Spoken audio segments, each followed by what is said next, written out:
Hello everyone, welcome back to Smart Steno. Here is a dictation of transcription number 3 of Kailash Chandra dictations at a speed of 80 words per minute. Get ready. Start. I am thankful to you for having given me this opportunity long last to say a few words on the budget. Already much has been said, and I think the finance minister has come in for his share of congratulations as well as criticisms.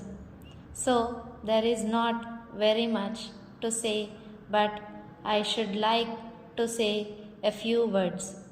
The increased development expenditure and the absence of any new taxation has earned for the budget a good response even from the businessmen. I specially welcome the relief given to the middle classes by raising the exemption limit of income tax in respect of personal income.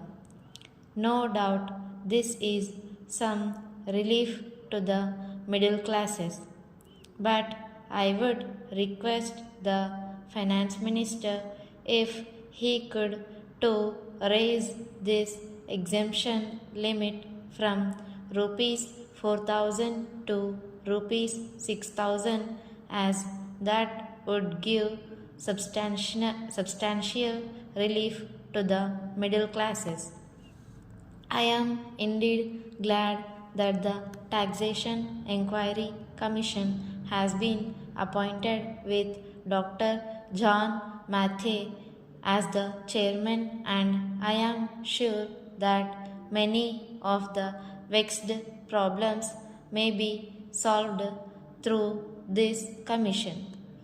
At the same time, I would request the finance minister to put off the estate duty bill for the present, since this inquiry commission has been appointed and they may go into this question. For I feel that it is not an opportune moment to put on more taxes on the people. Already, as Mr. Godgill has pointed out, there are so many taxes on the people. The people are overburdened by taxes and they are just trying to recover their stability. So, in regard to estate duty, I would ask him to consider about it. My reason for asking it to be postponed is, as I have said, that the people are still facing economic distress, and then our government is not able to offer the amenities which other countries have, where the estate duty exists, such as free compulsory education for children, free medical aid, homes for the poor and the destitute, old age pension, etc. So, my humble suggestion is that this point may be considered and by the Taxation Enquiry Commission. I agree that there is a brighter side of the picture, and that instead of continually harping on our poverty, we should also see the bright side. We are making encouraging progress towards laying the foundation of a welfare state. With the cooperation of all and the implementation of the 5-year plan, I am sure, sir, that we should be able to lay the foundations and fulfill the dreams of India. It is indeed encouraging to know from the finance minister that there is a tendency of lowering food prices all over the world, and in that case the prices in our country too would be lowered. Regarding defense, for obvious security reasons, I do not agree with my friends who say that the expenditure should be curtailed. It is not advisable to take any undue risks and slacken the defense arrangements. Indeed, defense is one of our valuable assets. Although strange to say, there seems to be adverse opinion in some quarters. I agree with what General Carrier once said that God and army are remembered only when there is trouble. The army consists of the most disciplined and loyal set of young men. It would not be proper to affect economy in the pay of these brave officers, as it would not be an incentive for the right type of young men to join the army, and it would become ineffective and inefficient.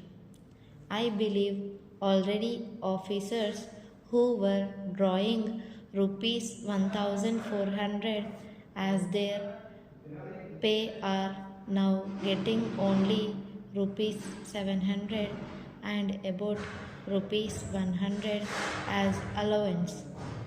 That is, they are getting about half of what they were getting before.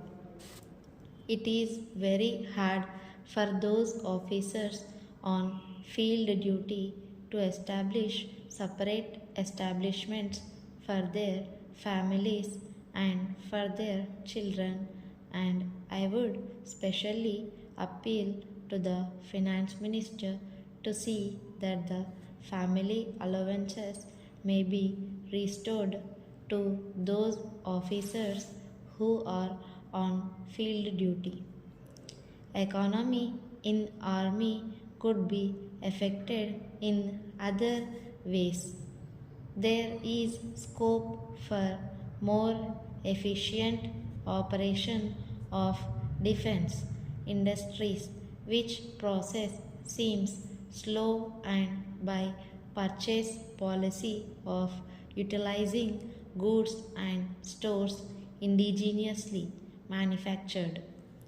Preference should be given to country-made war materials such as could be produced here, and they would be cheaper than foreign-made goods.